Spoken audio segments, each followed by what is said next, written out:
He thought he was untouchable. He thought 20 years of marriage was just a line item on a balance sheet he could delete.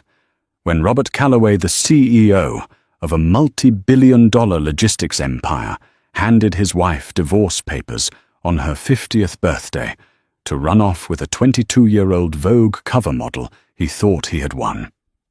He kept the penthouse, the yacht, and the company. But Robert made one fatal miscalculation. He forgot who actually built that empire. He didn't realize that while he was busy looking at a pretty face, his wife was looking at the fine print. This is the true, brutal story of how one man's midlife crisis turned into the greatest financial revenge plot in New York history. Grab your popcorn. You aren't ready for this ending. The champagne in the flutes at the Pierre Hotel ballroom was Dom Perignon vintage 2008, costing roughly $400 a bottle. But to Robert Calloway, it tasted like tap water. He stood near the ice sculpture, adjusting the onyx cufflinks on his Brioni tuxedo, scanning the room not for his investors, but for a signal on his encrypted phone. Beside him stood Catherine. At 49, Catherine Calloway was the definition of old New York elegance. She wasn't flashy. She wore a midnight blue velvet gown that whispered money rather than shouted it. She was the woman who had sat on the floor of a garage in Queens 20 years ago, packing boxes, while Robert drove the delivery van. She was the one who negotiated their first loan from J.P. Morgan when Robert was too terrified to walk into the bank. "Smile, Rob," Catherine murmured, her voice calm, her hand gently resting on his forearm. "The board is watching. You look like you're waiting for an execution." Robert flinched. He pulled his arm away, subtle but sharp. "I'm fine, Catherine. Just a headache. The merger with Ocular Logistics is stressing me out." "I told you," Catherine said, sipping her water. "Ocular's books are cooked. Their debt-to-equity ratio doesn't make sense. If you acquire them, you're buying a sinking ship." "I didn't ask for your audit. Catherine," Robert snapped, his voice low but venomous. "I'm the CEO. You haven't been operational in this company for 10 years. Go talk to the wives. I have business to handle." Catherine froze. The insult wasn't the words, it was the dismissal. For 2 decades they had been partners. Even after she stepped back to raise their twins, she was his shadow advisor. Every night he would bring the contracts home and she would redline them. But for the last 6 months, silence. Late nights at the office. Emergency trips to Milan and Dubai. She watched him walk away, disappearing into the crowd. He didn't go to the board members. He went to the terrace. Catherine, driven by an instinct she had tried to ignore for months, followed him. She stayed in the shadows of the heavy velvet curtains near the balcony doors. Robert was on his phone. His voice was hushed, but the winter air carried it clearly. "I know, baby, I know. It's done tonight. Yes, I have the papers in the car. No, she has no idea. Listen, Natalia, the penthouse is yours. I'm kicking her out tomorrow morning. I love you too." Catherine felt the blood drain from her face. Natalia. The name had been floating around the tabloids for months. Natalia Voss, 22 years old, the face of the new Chanel campaign, a Russian-born sensation with legs for days and a reputation for dating men with net worths exceeding 9 figures. Catherine didn't cry. That was the thing about Catherine Calloway. She didn't get sad. She got efficient. She stepped back from the curtain, her heart hammering against her ribs like a trapped bird, but her face composed. She walked back into the ballroom, found the waiter, and took a glass of champagne. She downed it in one swallow. Then she walked out the front door, hailed a cab bypassing their chauffeur, and went home to their triplex on 5th Avenue. She didn't pack her bags. She went straight to Robert's home office.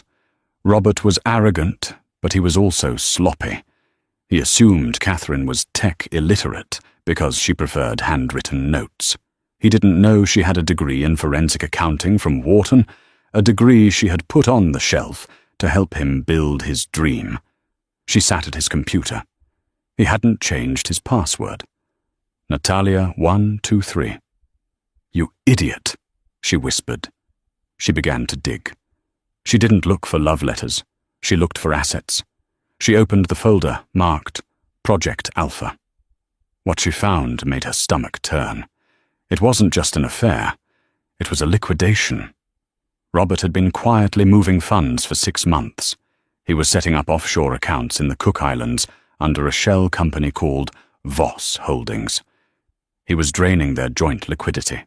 He was planning to leave her with the houses, which were heavily mortgaged, she realized with a shock, and take the cash. He wasn't just leaving her. He was bankrupting her. He was going to serve her divorce papers tomorrow, likely claiming the business was failing to lower her settlement while hiding the real cash overseas. Catherine heard the front door elevator ding. He was home. She closed the laptop, wiped the fingerprints, and went to the master bedroom. She changed into her silk pajamas and got into bed, turning off the lamp. When Robert crept in an hour later, smelling of expensive cigars and another woman's perfume, Catherine lay perfectly still in the dark. She breathed rhythmically, pretending to be asleep, but her eyes were wide open. "You want a war, Robert," she thought. "I won't just divorce you. I will delete you." The next morning, the sun hit the marble floors of the penthouse kitchen, illuminating the perfect life that was about to shatter. Robert walked in, wearing his power suit, a charcoal Tom Ford. He didn't pour coffee. He placed a thick manila envelope on the granite island. Catherine was already there, drinking tea. She looked fresh, rested. It unnerved him. "We need to talk," Robert said. He didn't sit down. "Okay," Catherine said, turning a page of the Wall Street Journal. "Is it about the Ocular merger? Because I really think I want a divorce." He said it like he was ordering lunch. Catherine slowly lowered the paper. She forced a look of shock onto her face. "Rob, what?" "I'm unhappy, Catherine. I have been for years. We've grown apart. You've become boring. You're obsessed with the kids, with charity. I need vitality. I need life." "Vitality," she repeated. "Does vitality have a name?" Robert sighed, running a hand through his hair. "Her name is Natalia, and before you scream, yes, we are in love, and yes, she is moving in." "Moving in?" Catherine stood up. "Robert, this is my house. Our children grew up here." "Actually," Robert smirked, a cold, cruel expression she had never seen before. "It's the company's house, and as of this morning, the company has reallocated housing benefits. You have 48 hours to vacate. I've booked you a suite at the St. Regis for a week. After that, you're on your own." "On my own, Robert. We have been married for 20 years. Half of everything is mine." Robert laughed. It was a dry, barking sound. "Talk to my lawyers, Cat. You signed a post-nup 10 years ago when we went public. Remember? To protect the shareholders. You get a stipend. You get the cottage in Connecticut. But the company? The stock. The accounts ironclad. You get nothing." He checked his Rolex. "I have a flight to Aspen with Natalia. Have your things out by Friday. Oh, and don't try to access the joint checking. I've frozen it to prevent spite spending." He turned on his heel and walked out. The elevator doors closed. Catherine stood in the silence of the $40 million apartment. She didn't scream. She didn't throw a vase. She walked to the counter where she had left her phone. She dialed a number she hadn't called in 15 years. "Simon. It's Catherine Reynolds. No, I'm not using my married name anymore. I need you to come out of retirement." Simon Halloway was the most feared divorce attorney in New York in the 90s, known as the Grim Reaper of Madison Avenue. He had retired to fly fish in Montana. Cat. His voice was raspy. What's wrong? Robert is leaving me. He's hiding assets in the Cook Islands. He thinks the 2014 post-nup is valid. The 2014 post-nup, Simon chuckled. The one he had his corporate counsel draft, the one where he failed to disclose the Project Gemini assets at the time. Exactly, Catherine said. But it's worse. He's merging with Ocular Logistics. There was a pause on the line. Ocular. That's a Ponzi scheme, wrapped in a tech company. If he merges, he exposes the entire Callaway portfolio to federal scrutiny. I know, Catherine said, her eyes cold. I tried to warn him, but he wouldn't listen. Now I'm going to let him do it. Catherine, Simon warned, if he merges the stock tanks, you'll lose your settlement value. I don't want the money, Simon, Catherine whispered. I want his reputation. I want him to stand in front of the world and admit he's a fraud. I want to buy the pieces of my company back for pennies on the dollar. That's dangerous. He gave my home to a 22-year-old Instagram model, Simon. Dangerous is all I have left. The tabloid storm hit 3 days later. Robert didn't just leave quietly. He made it a spectacle. The New York Post ran the headline, Callaway trades in for a new model. There were photos of Robert and Natalia on a yacht in St. Bart's. Natalia in a micro-bikini, Robert looking tan and fit, holding a glass of champagne. The caption read, Tech King finds love with the hottest face in fashion. But the articles about Catherine were vicious. Robert's PR team had been working overtime. They painted Catherine as a depressed, recluse housewife who had let herself go and refused to support her husband's vision. They released photos of her looking tired without makeup walking the dog. The contrast with the airbrushed photos of Natalia was brutal. Catherine moved into a small 2-bedroom apartment in the West Village. It was a far cry from the penthouse. She had no staff, no driver. Her friends, the socialites of the Upper East Side, stopped calling. They went where the money was, and the money was with Robert. Only 2 people visited her. Simon Halloway, her lawyer, and her daughter Sophie, who was home from Yale. Dad is disgusting, Sophie said, pacing the small living room. He sent me a Cartier bracelet to apologize. I threw it in the trash. Mom, why aren't you fighting back in the press? He's destroying your name. Catherine sat at her small dining table, surrounded by stacks of financial documents. Sophie, never interrupt your enemy when he is making a mistake. What mistake? He's winning. He's on the cover of Forbes next month. Look at this, Catherine said, sliding a paper across the table. It was a transaction report. Robert is buying Natalia things, a lot of things. So he's rich? No, Catherine said. He's rich in stock. He's not rich in cash. To buy Natalia the penthouse, the Ferrari, and the engagement ring, yes, they are secretly engaged. He had to take out a margin loan against his shares in Callaway Systems. Sophie looked confused. What does that mean? It means, Catherine said, a small, dangerous smile touching her lips, that he borrowed money using his company ownership as collateral. If the stock price of Callaway Systems drops below $120 a share, the bank will issue a margin call. They will force him to sell his stock to pay back the loan. He will lose control of the company. But the stock is at $180, Sophie said. It's stable. It is, Catherine nodded, until the Ocular Logistics merger goes through next week. You think the merger will fail? I know it will fail, Catherine said, because I'm the one who tipped off the SEC. Sophie's eyes went wide. Mum, you didn't. I sent an anonymous tip to the Securities and Exchange Commission regarding irregularities in Ocular's accounting. They are launching an investigation on Monday morning. The same morning, Robert is scheduled to ring the bell at the New York Stock Exchange to celebrate the merger.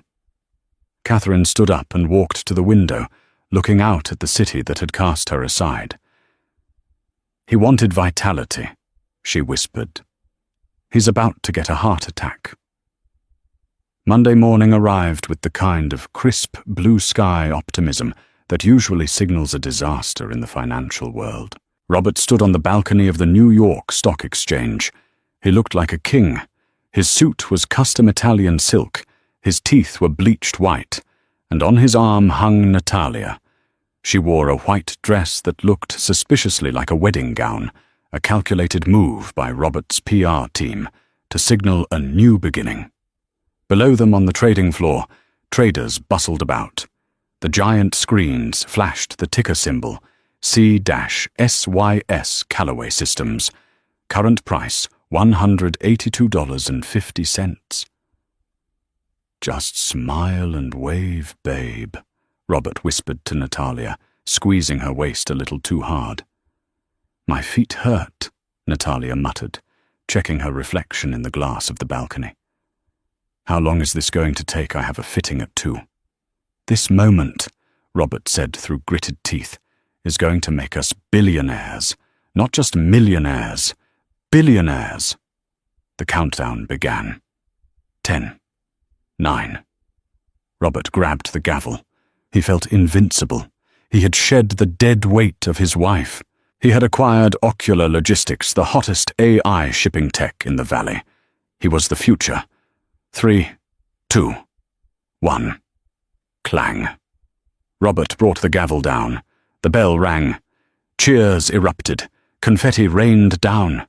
For exactly 3 minutes, Robert Callaway was the master of the universe. Then he saw it. It started in the front row of the trading floor. A trader looked at his terminal, then grabbed his phone, his face draining of color. Then another. Then a murmur rippled through the crowd, growing into a roar. Robert looked up at the giant CNBC screen mounted on the wall. The chyron had changed from Callaway merger official to breaking news in bright red. Breaking FBI and SEC raid Ocular Logistics headquarters. Allegations of massive accounting fraud. Robert felt his knees unlock. What? On the screen, live footage showed agents in windbreakers carrying boxes out of the Ocular offices in San Francisco. The news anchor's voice cut through the celebration like a knife. Sources say the tech unicorn has been fabricating shipping data for 3 years. The company is effectively worthless. Callaway Systems, having just finalized the acquisition this morning, has absorbed 100% of this toxic debt. Robert turned to his CFO, Mike, who was standing behind him, furiously typing on his BlackBerry. "Mike? What is going on?" Mike looked up, sweat beading on his forehead. "The stock, Robert. Look at the stock." Robert looked at the ticker. $182.50. $160.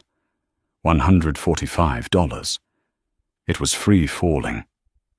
"Stop trading," Robert screamed, leaning over the balcony. "Suspend the stock." "We can't," Mike hissed. "The algorithm is dumping. Everyone is dumping. Institutional investors are fleeing." Natalia tugged on his sleeve. "Robert, people are looking at us. You look sweaty. It's gross." "Shut up," Robert snapped, shoving her hand away. "Don't you understand? I just spent $2 billion on a company that doesn't exist. $130. His phone buzzed. It was a private number. He knew who it was. The bank. "Mr. Callaway." The voice was cool, robotic. "This is the risk management desk at Sovereign Bank. We are monitoring the price of Callaway Systems." "It's a glitch," Robert lied, his voice trembling. "A temporary panic. It will rebound." "Sir, as per your margin loan agreement, you are required to maintain a collateral coverage ratio. With the stock hitting $125, you are in breach." "I have money," Robert stammered. I have the offshore accounts. We are aware of the Voss Holdings accounts in the Cook Islands, the banker said. Robert's blood ran cold. How did they know? However, due to the federal investigation into Ocular, a global freeze has been placed on all associated assets. Your liquidity is zero, Mr. Calloway. $118. So here is the situation, the banker continued. You have 1 hour to deposit $40 million in cash to cover your position. If you do not, we will begin liquidating your personal stock holdings to cover the loan. You can't sell my stock, Robert screamed. I'm the CEO. If you sell my shares, I lose majority control. You have 59 minutes, Mr. Calloway. The line went dead. The next hour was a blur of frantic terror. Robert ran out of the exchange, leaving Natalia behind to deal with the paparazzi. He jumped into his limo. Get me to the office, he screamed at the driver. Inside the car, he opened his laptop. He frantically tried to move money. Crypto crashed. The Hamptons house. He had leveraged it to buy the engagement ring. The yacht leased. He realized with a sickening jolt that he was asset-rich and cash-poor. He had spent the last decade acting like a billionaire, leveraging every asset to buy the next one. It was a house of cards, and Catherine had been the glue holding it together. Catherine. She was the only one who kept cash reserves. She was the one who insisted on boring savings bonds. He dialed her number. It went straight to voicemail. He called his friends, the guys he played poker with, the guys he took on private jets. Hey Jim, it's Rob. Look, I'm in a tight spot, need a short-term bridge loan. 5 mil, whoa. Sorry Rob, bad timing, I'm tied up. Click. Gary Buddy. Listen, Rob, I see the news. I can't be associated with an SEC investigation. Don't call me. Click. They weren't friends. They were parasites, and the host was dying. By the time he reached his office, the stock was at $90. The bank didn't wait an hour. They started selling. Because Robert's stock was the collateral, the more the price dropped, the more stock they had to sell to cover the loan. And the more they sold, the more the price dropped. It was a death spiral. Robert burst into his office. Security was already there. Mr. Calloway, the head of security said, looking uncomfortable. The board has convened an emergency meeting. They voted to suspend your executive powers pending the investigation. You can't do this. I built this place. They want your badge, sir, and your laptop. Robert stood there shaking. He handed over his badge. He walked out of the building he had built onto the sidewalk of Manhattan. It started to rain. He hailed a cab. He no longer had a driver and went back to the penthouse. He needed Natalia. She had connections. Maybe her wealthy friends in Europe could help. He burst into the apartment. Natalia, we need to leave. We need to go to your place in Milan. The apartment was in chaos. Suitcases were open everywhere. Natalia was throwing clothes into them. Chanel, Gucci, Hermes. Natalia. She looked up. Her eyes were red, but not from sadness, from rage. My card was declined, she spat. I tried to buy a ticket to Paris, and the black card was declined. Do you know how embarrassing that is? Baby, it's temporary. The accounts are frozen. We just need to ride this out. Ride it out! She laughed, a harsh, ugly sound. Robert, I checked Twitter. You're broke. You're worse than broke. You're in debt. She zipped up a Louis Vuitton bag. I'm going to stay with Luca. He's in town. Luca, your ex the DJ. He has a private jet that actually flies, Robert. Yours has been repossessed. But I left my wife for you. I gave you everything. Natalia stopped at the door. She looked him up and down with pure disgust. You left your wife because you were bored, and I'm leaving you because you're poor. It's business, Robert. She slammed the door. The sound echoed through the empty mortgaged penthouse. Robert sank onto the white leather sofa. He put his head in his hands. The phone on the coffee table buzzed. It was a text from the bank. Notice of foreclosure, 432 Park Avenue penthouse. You have 30 days to vacate. He had lost the company. He had lost the girl. He had lost the house. And then he remembered the one thing he might still have. The cottage in Connecticut. The one property that was in Catherine's name, but maybe she would have mercy. It was raining harder when Robert arrived at the small West Village apartment building where Catherine was living. He was soaked. He had walked 40 blocks because his credit cards didn't work in the taxi. He buzzed the intercom. "Catherine, it's me, please." There was a long silence. Then the buzzer buzzed. He walked up the 3 flights of stairs. Catherine was standing in the doorway. She wasn't wearing a gown or pajamas. She was wearing a sharp-tailored business suit. She looked powerful. "You look terrible, Robert," she said, stepping aside to let him in. The apartment was small but cozy. It smelled of jasmine tea. It smelled like safety. Robert collapsed onto a chair. "It's gone, Cat. Everything. The company, the accounts. Natalia left me." Catherine sat opposite him, her hands folded on her lap. Her face was unreadable. "I know, Robert. I've been watching the news." "I need help," Robert pleaded. "I have legal fees. The SEC is going to indict me. I need to sell the Connecticut cottage. I know it's in your name, but if we sell it, we can split the money." "No," Catherine said. "What, Catherine, be reasonable. I'm going to prison if I don't get a lawyer." "I am being reasonable," Catherine said. She reached for a folder on the table and opened it.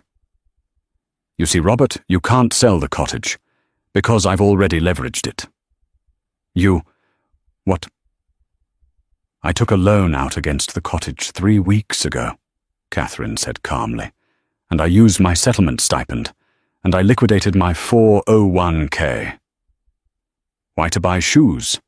Robert sneered, his old arrogance flickering for a second. "No," Catherine smiled. It was a terrifying smile. "To buy stock." Robert stopped breathing. "When your stock crashed this morning," Catherine explained, "it hit a low of $12 a share. Panic selling. Everyone wanted out. But someone had to be buying, right? I bought, Robert. I bought thousands of shares every time it dipped. And then I made a call to an old friend." "Who?" "Do you remember David Thorne? The CEO of Apex Logistics, your biggest rival." "You called Thorne." "I did. I told him that Callaway Systems was currently undervalued and ripe for a hostile takeover. I told him that if he bought 40% of the company, and I pooled my 11% with him, we would have a controlling majority." Robert stared at her, his mouth agape. You teamed up with my enemy to buy my company." "No, Robert," Catherine corrected him. "I teamed up with a competent businessman to save my company, the company I built while you were playing celebrity." She slid a piece of paper across the table. "This is a press release. It goes out in 10 minutes. Robert looked down. "Apex Logistics acquires controlling stake in Callaway Systems. New board appointed. Interim CEO named Catherine Callaway." You're the CEO," Robert whispered. "Interim," Catherine said modestly. "Until we clean up your mess. David Thorne agreed that the company needs a leader who understands the books. And since I'm the only one who actually read them..." Robert fell to his knees. He began to weep. It was a pathetic, broken sound. "Cat, please. I'm sorry. I was stupid. I was going through a phase. Take me back. We can run it together. Please, I have nothing." Catherine looked down at the man she had loved for 20 years, the man who had thrown her away like trash. She felt a flicker of pity, but it was quickly extinguished by the memory of the divorce papers on her birthday.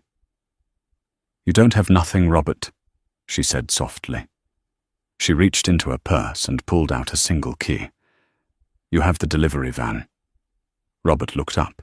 What? The old 2005 Ford delivery van, the one we started the company with. I kept it in storage. It's parked outside. It's fully paid off. It's the only asset you have left that isn't frozen. She stood up and walked to the door, opening it. I suggest you take it. You have a lot of deliveries to make if you want to pay for a public defender. Catherine, please. Goodbye, Robert. The first night in the van was not the worst. The first night adrenaline was still pumping through Robert's veins, a toxic cocktail of denial and shock that kept the cold at bay. He parked the 2005 Ford E-Series under the Brooklyn-Queens Expressway, convinced that by morning this would all be revealed as a clerical error. He slept in his Brioni suit, curled up on the metal floor, where Catherine used to stack boxes of microchips in 1999. It was the fourth night that broke him. It was a Tuesday in November. The temperature had dropped to 34 degrees. Robert had run the engine for heat until the gas needle hovered dangerously close to the red line. He couldn't afford to refill it.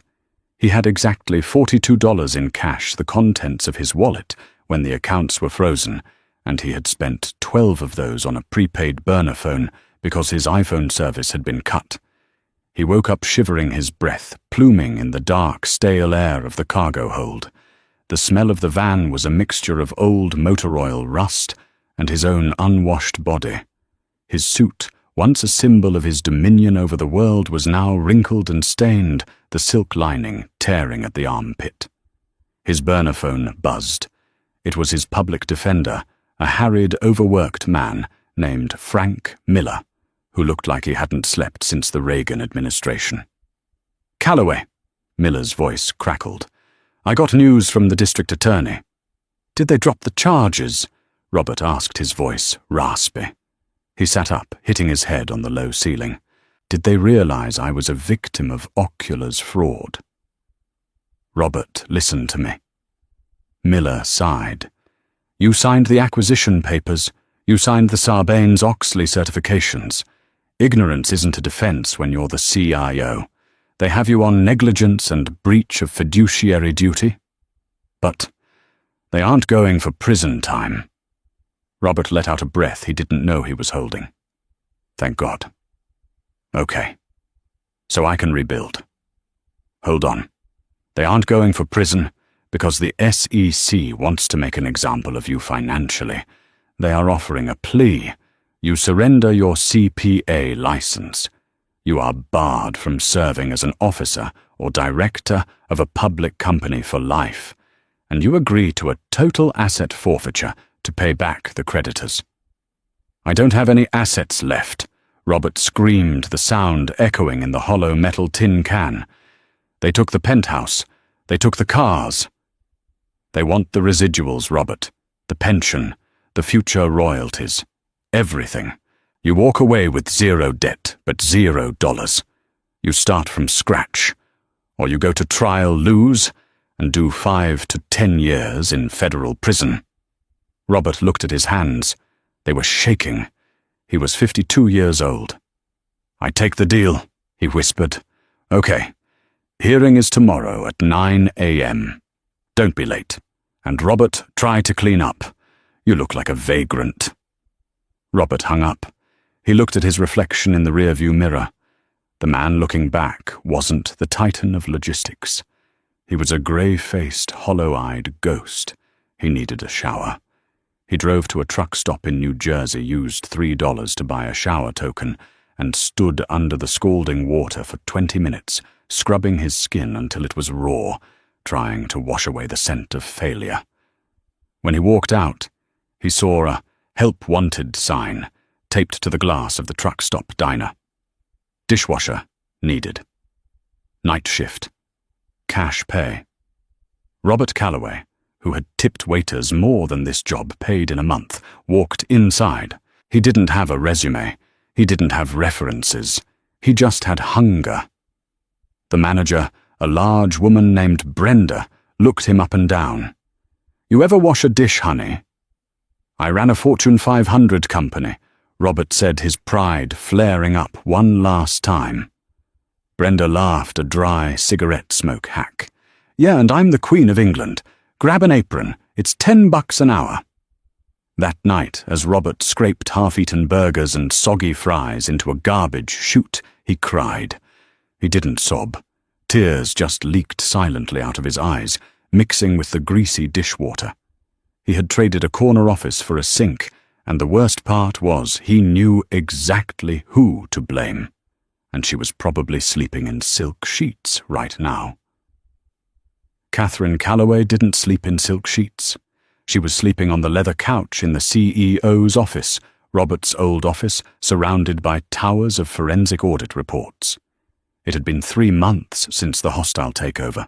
The media loved the story, the scorned wife who ate her husband's company. They called her an avenging angel. They called her a feminist icon. But inside the boardroom it was a knife fight. David Thorne, the CEO of Apex Logistics, and her partner in the takeover, was not a benevolent savior. He was a shark who smelled blood in the water.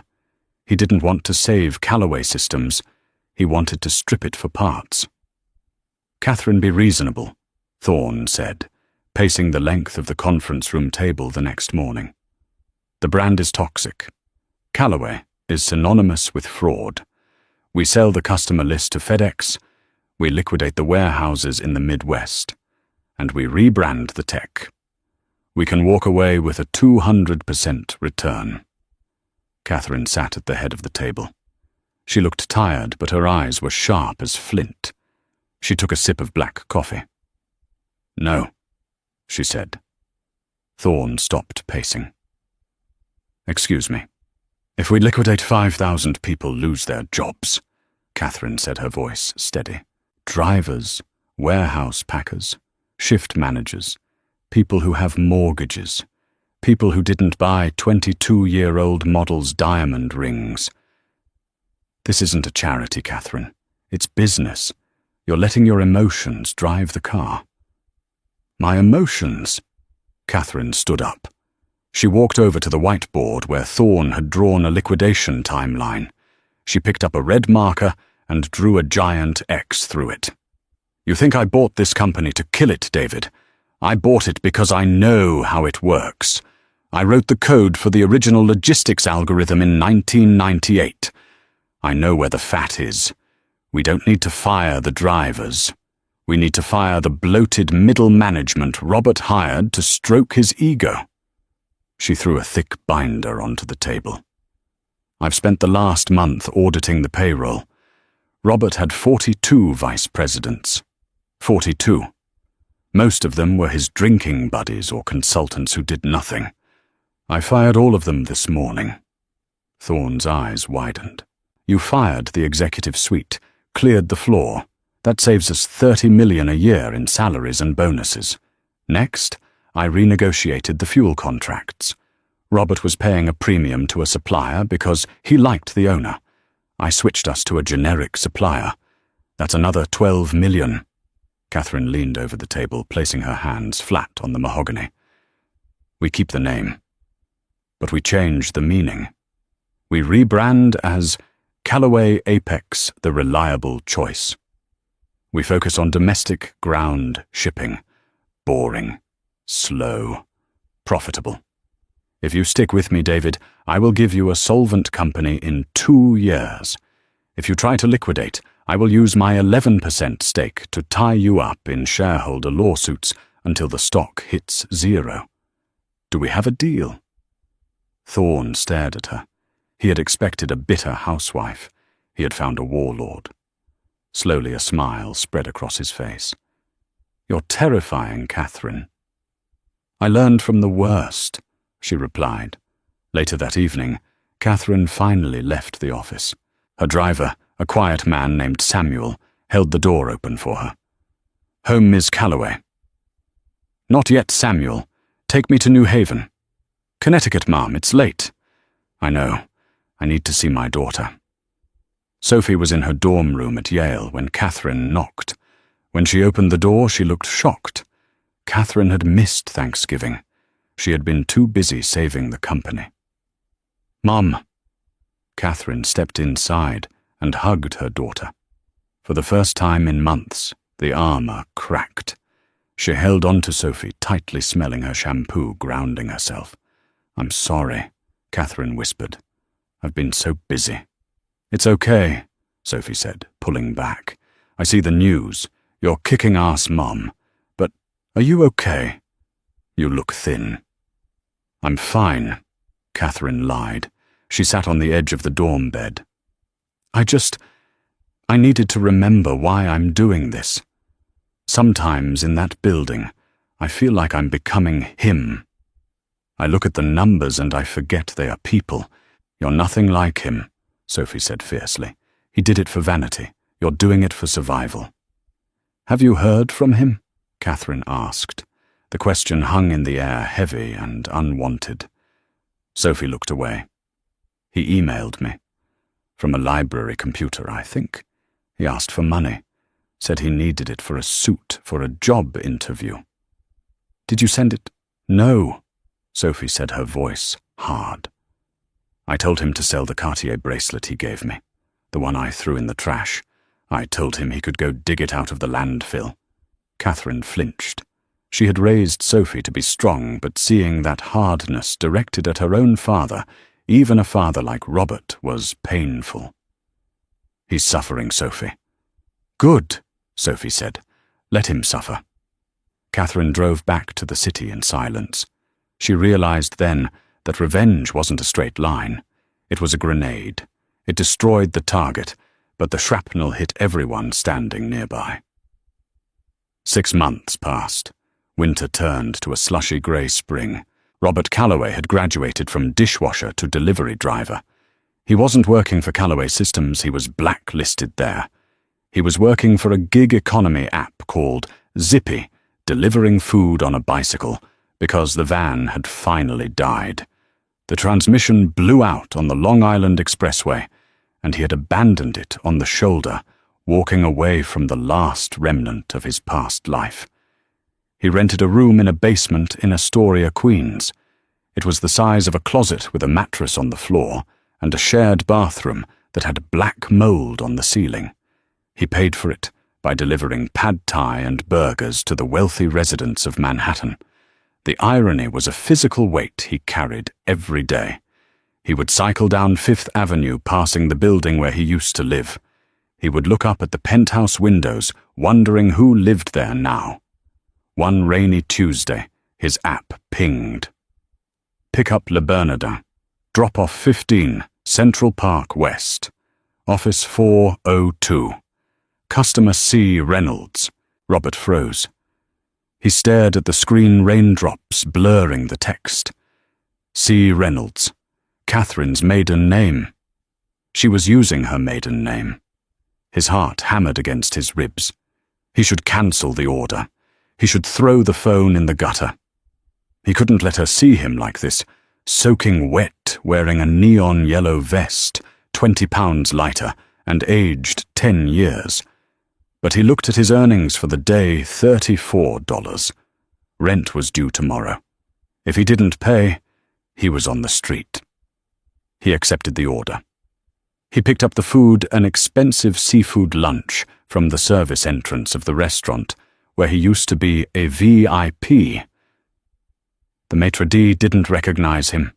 Robert kept his head down, his helmet on. He cycled to the office building. It wasn't the Calloway Tower. It was a sleek boutique office block overlooking the park. He rode the service elevator, up the smell of wet wool and expensive food, filling the small space. He reached Suite 402. The glass door read, "Reynolds Foundation." She had started a non-profit. Robert stood there, his hand trembling as he reached for the intercom. Just leave it at the desk, he told himself. Drop and run. He buzzed. "Delivery for Reynolds," he mumbled into the speaker. "Come in," a voice said. It wasn't Catherine. It was a receptionist. Robert walked in. The office was bright, filled with modern art and fresh flowers. It smelled of success. The receptionist, a young man, pointed to a table. "Just set it there. She's in a meeting." Robert placed the bag on the table. He turned to leave. "Wait." A voice cut through the air. Robert stopped. He knew that voice. It was the voice that had whispered to him in bed for 20 years, the voice that had warned him about Ocular. The door to the inner office opened. Catherine stood there. She looked magnificent. She was wearing a cream-colored cashmere sweater and tailored trousers. She looked softer than she had in the boardroom, but powerful in a different way. She stared at the delivery man in the neon vest, at the dripping water pooling on her hardwood floor. Robert kept his helmet on the visor down. He prayed she wouldn't see him. "You forgot to confirm the delivery on the app," Catherine said, walking closer. "Sorry," Robert grunted, fumbling with his phone. Catherine stopped 3 feet away from him. She tilted her head. She looked at his hands, the hands she had held during the birth of their twins. They were chapped red and scarred. She looked at the shoes, cheap, worn-out sneakers. "Robert," she whispered. Robert closed his eyes behind the visor. The jig was up. Slowly he reached up and unclipped the helmet. He pulled it off. His hair was grey and thinning. His face was gaunt, lined with exhaustion. He hadn't shaved in 3 days. "Hello, Catherine," he said. His voice was cracked. The silence in the room was deafening. The receptionist looked between them, sensing the tension, and quietly slipped out of the room. "You're delivering lunch," Catherine said. It wasn't a question. It was a statement of disbelief. "It pays the rent," Robert said, trying to summon a shred of dignity. "Honest work." "I heard about the van," Catherine said. "Sophie told me." "Yeah, transmission." Robert shifted his weight. "Look, here's your food. Enjoy the lobster." He turned to the door. "Wait." Catherine walked around the desk. "Sit down, Robert." "I can't. I'm on the clock. If I'm late for the next pickup, I get penalized." "I'll buy your time," Catherine said. "How much do you make in an hour? $20 here." She opened her purse and pulled out a $100 bill. She placed it on the desk. "Sit down." Robert looked at the money. It was more than he had made in 2 days. He hated himself for it, but he walked over, took the bill, and shoved it in his pocket. He sat on the edge of a pristine white chair, careful not to get it wet. "What do you want Catherine to gloat, to take a picture, and send it to the post?" "I don't need to gloat," Catherine said quietly. She sat opposite him. "I won, Robert. I have the company. I have the reputation. I have the life. There is no joy in seeing you like this." "Then why did you call me back?" "Curiosity," she admitted.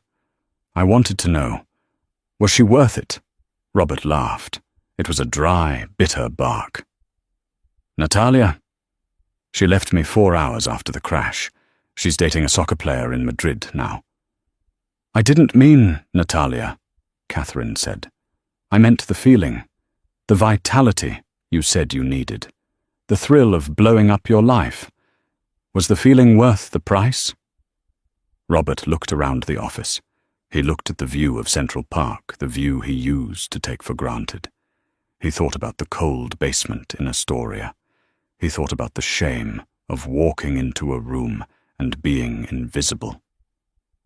"No," Robert said softly. Tears welled in his eyes again. "It wasn't. I had everything, Kat. I had you. I had the kids. I had respect.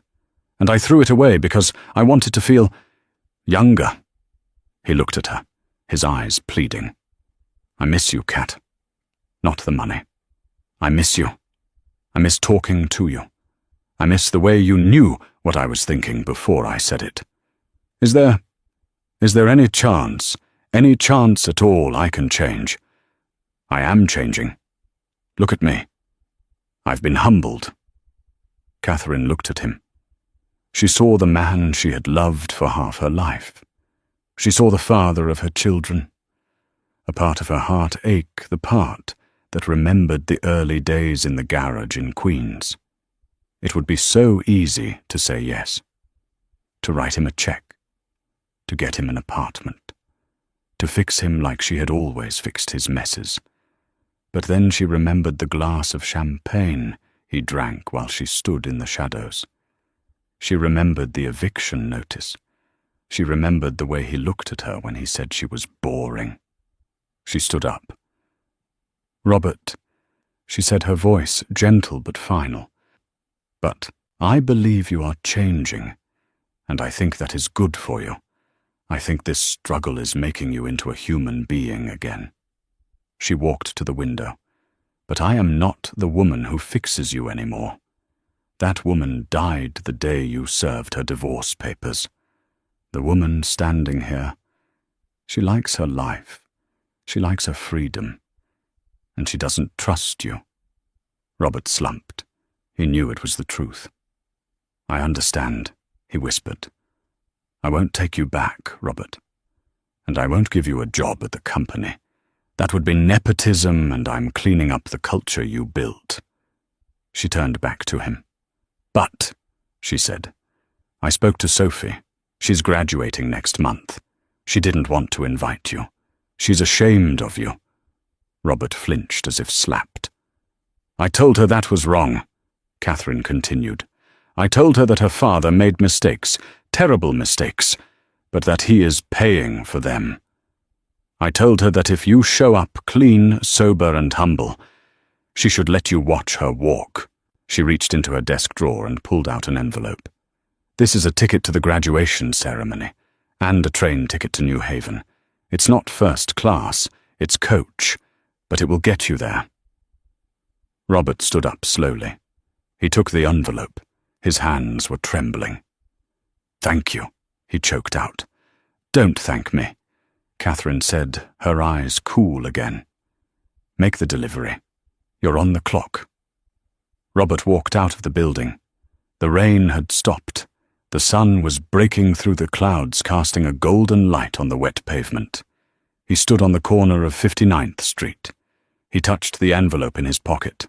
A train ticket, a chance to see his daughter, a small, fragile bridge back to humanity. He looked at his bike. He looked at the delivery app. New order, Shake Shack, $4.50. He didn't delete the app. He didn't throw the phone. He mounted the bike. He put his helmet on. He wasn't a millionaire. He wasn't a CEO. He was Robert, a delivery driver from Queens, and for the first time in 20 years, he wasn't pretending to be anything else. He pedaled into traffic, merging with the stream of yellow cabs and buses. He was invisible to them, just a cog in the machine of the city. But as he pushed his legs, feeling the burn in his muscles, he felt something strange. He felt light. He had lost the world, but he had found the ground. And from the ground, the only way was forward. Up in the office, Catherine watched him ride away until he was just a yellow speck in the traffic. She sat back down at her desk. She opened the expensive seafood lunch he had delivered. It was cold. She picked up her fork and took a bite. She chewed slowly, savoring the taste. Her phone rang. It was David Thorne. "Catherine, the stock just hit $100. We've officially recovered the losses from the crash. The board wants to give you a permanent contract. CEO, chairman. The whole package." Catherine looked at the empty chair where Robert had sat. "Tell them I accept," she said. "But David, yeah, add a clause to the new corporate charter." "What clause?" "An employee relief fund for families in crisis, funded by the executive bonus pool." There was a silence on the line. Then David laughed. "You're soft, Calloway." "No," Catherine said, smiling. "I'm just balancing the books."